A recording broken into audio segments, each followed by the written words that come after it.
everyone. Welcome to Maths class 7th standard part 2. Let's continue with the lesson comparing quantities. Third question. The population of a city decreased from 25,000 to 24,500. Find the percentage decrease ಅಂತ. ಅಂದರೆ ಒಂದು ಸಿಟಿನಲ್ಲಿ population 25,000 ಇದ್ದಾರೆ, ಅದರಲ್ಲಿ ಇಷ್ಟು decrease ಆಗಿದೆ. Decrease ಆಗಿರುವಂಥ percentage ಎಷ್ಟು ಅನ್ನೋದನ್ನ ಕಂಡುಹಿಡಿಬೇಕು ಇಲ್ಲಿ.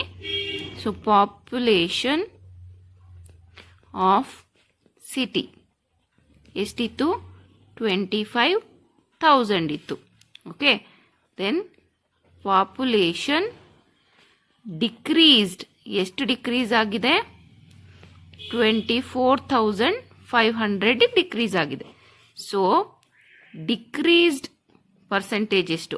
ಫಸ್ಟು ಡಿಕ್ರೀಸ್ ಆಗಿರೋದು ಎಷ್ಟು ಅಂತ ಕಂಡುಹಿಡ್ಕೊಂಡ್ಬಿಡೋಣ. 25,000 ಮೈನಸ್ 24,500. ಸೊ ಇಲ್ಲಿಗ 0 0, ಇಲ್ಲಿ 1 ಬಾರೋ 5 ಆಯಿತು. 10 ಐತಲ್ಲ, 10 ಮೈನಸ್ 5 ಇಸ್ 5. ಇಲ್ಲಿ 24. ಸೊ ಎಷ್ಟಾಗಿದೆ ಇಲ್ಲಿ? ಡಿಕ್ರೀಸ್ ಆಗಿರುವಂಥ ಪಾಪ್ಯುಲೇಷನು 500. ಓಕೆನಾ? ಸೊ ಡಿಕ್ರೀಸ್ ಆಗಿರುವಂಥ ಪಾಪ್ಯುಲೇಷನ್ನ ಪರ್ಸೆಂಟೇಜನ್ನು ಕಂಡುಹಿಡೀರಿ ಅಂತ ಕೇಳಿದ್ದಾರೆ. So decrease percentage is equal to 500 upon actual percentage ಎಷ್ಟಿತ್ತು? ಆಕ್ಚುಯಲ್ ಪಾಪ್ಯುಲೇಷನ್ ಎಷ್ಟಿತ್ತು ಇದನ್ನು ತಗೊಳ್ಬೇಕು ನಾವು. ಯಾಕಂದ್ರೆ ನಾವು ಪ್ರಾಫಿಟ್ ಟು ಲಾಸಿಗೆ ಪ್ರಾಫಿಟ್ ಬೈ ಕಾಸ್ಟ್ ಪ್ರೈಸ್ ಅಂದ್ರೆ ಆಕ್ಚುಯಲ್ ಪ್ರೈಸ್ ಏನಿತ್ತು ಅದನ್ನು ತಗೊಳ್ತಾ ಇದ್ವಲ್ಲ.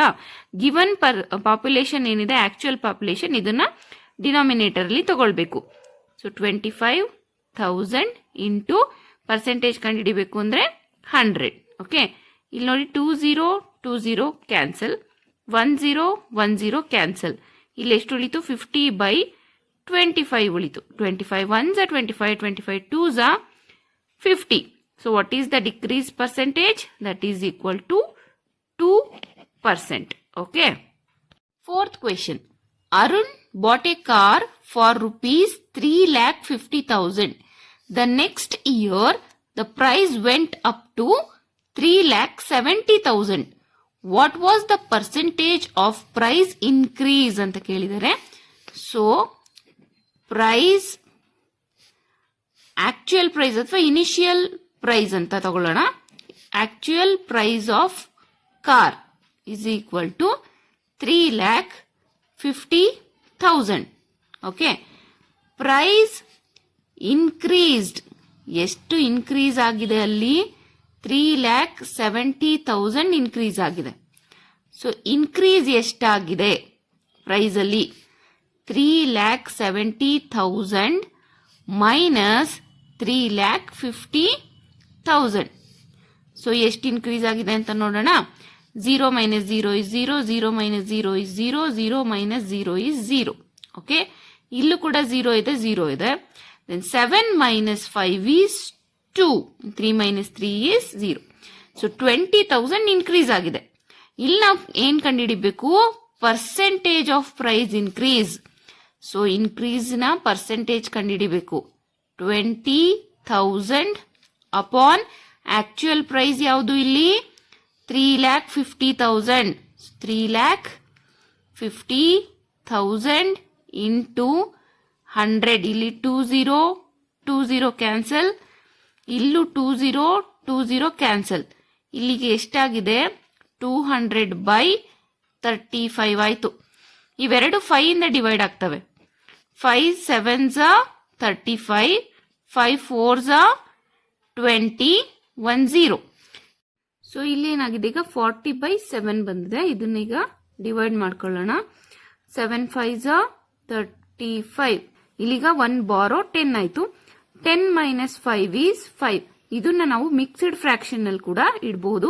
ಇಲ್ಲಿ ಡಿನಾಮಿನೇಟರ್ ಅಲ್ಲಿ 7 ಇದೆಯಲ್ಲ, 7 5 5% ಅಂದ್ರೆ 5/7%. ಯಾಕೆ ಅಂದ್ರೆ ನೀವು ಡಿವೈಡ್ ಮಾಡ್ಕೊಳ್ತಾ ಹೋದ್ರೆ ಪಾಯಿಂಟ್ ಇಟ್ಕೊಂಡು ನೀವು ಲಾಂಗ್ ಪ್ರೋಸೆಸ್ ಮಾಡ್ಕೊಂಡು ಹೋಗ್ಬೇಕಾಗುತ್ತೆ.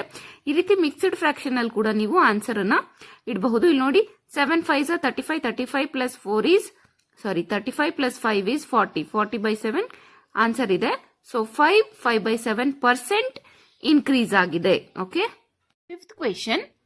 I by A TV for rupees 10,000 and sell it at a profit of 20%. How much money do I get for it ಅಂತ ಕೇಳಿದರೆ, ಅಂದರೆ ನಾನು ಟಿವಿನ 10,000 ತಗೊಂಡು ಬಂದಿದ್ದೀನಿ, ಅದನ್ನ 20% ಪ್ರಾಫಿಟಿಗೆ ಮಾರ್ತೀನಿ. ಇಲ್ಲಿ ಪ್ರಾಫಿಟ್ ಎಷ್ಟು ರುಪೀಸ್ ಅಂತ ಕೊಟ್ಟಿಲ್ಲ. ಆಗ 20% ಪ್ರಾಫಿಟಿಗೆ ನಾನು ಮಾರಿದಾಗ ನನಗೆ ಬರೋ ಅಂತ ಟೋಟಲ್ ಅಮೌಂಟ್ ಎಷ್ಟು ಅನ್ನೋದನ್ನ ನಾವಿಲ್ಲಿ ಫೈಂಡ್ ಔಟ್ ಮಾಡಬೇಕಾಗುತ್ತೆ. ಕಾಸ್ಟ್ ಪ್ರೈಸ್ ನಾನು ತಗೊಂಬಂದಿರೋದು ಎಷ್ಟು ರುಪೀಸ್ಗೆ, 10,000 ರುಪೀಸ್ಗೆ. ಪ್ರಾಫಿಟ್ ಎಷ್ಟು ಪರ್ಸೆಂಟಿಗೆ ಮಾರಿದ್ದೀನಿ ನಾನು, 20% ಪ್ರಾಫಿಟಿಗೆ ಮಾರಿದ್ದೀನಿ. ಸೊ 20% ಆಫ್ 10,000, 10,000 20% ಪ್ರಾಫಿಟಿಗೆ ಮಾರಿದ್ದೀನಿ ನಾನು. ಸೊ ಇಲ್ಲಿ ಪ್ರಾಫಿಟ್ ಎಷ್ಟು ರುಪೀಸ್ ಅಂತ ಫೈಂಡ್ ಔಟ್ ಮಾಡೋಣ.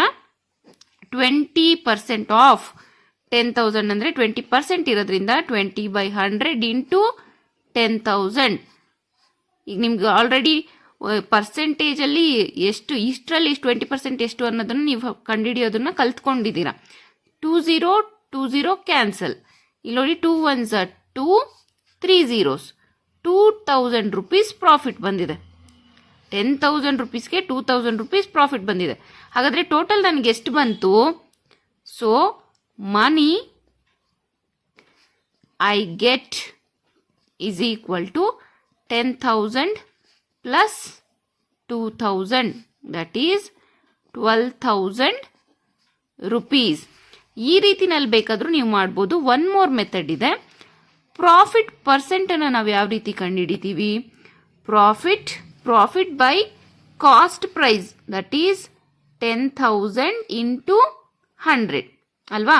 ಪ್ರಾಫಿಟ್ ಪರ್ಸೆಂಟೇಜ್ ಕೊಟ್ಟಿದ್ದಾರೆ ಇಲ್ಲಿ 20% ಅಂತ, ಈಸ್ ಈಕ್ವಲ್ ಟು ಪ್ರಾಫಿಟ್ ಕಂಡುಹಿಡಿಬೇಕು 10,000 ಇಂಟು 100. ಇಲ್ಲಿ 20 ಕ್ಯಾನ್ಸಲ್ ಆಗುತ್ತೆ. Next profit is equal to cross multiplication 100 into 20, that is 2 1s 2, 3 0. ಇಲ್ಲೂ ಕೂಡ ಪ್ರಾಫಿಟ್ 2,000 ಬರುತ್ತೆ. ಇವೆರಡನ್ನು ಆ್ಯಡ್ ಮಾಡಿದ್ರೆ ನಮಗೆ 12,000 ಬರುತ್ತೆ. I think this is easy. ನಿಮ್ಗೆ ಯಾವ ಮೆಥಡ್ ಈಸಿ ಅನ್ಸುತ್ತೋ ಅದನ್ನು ನೀವು ಫಾಲೋ ಮಾಡಿ. Okay, see you in the next class. Thank you.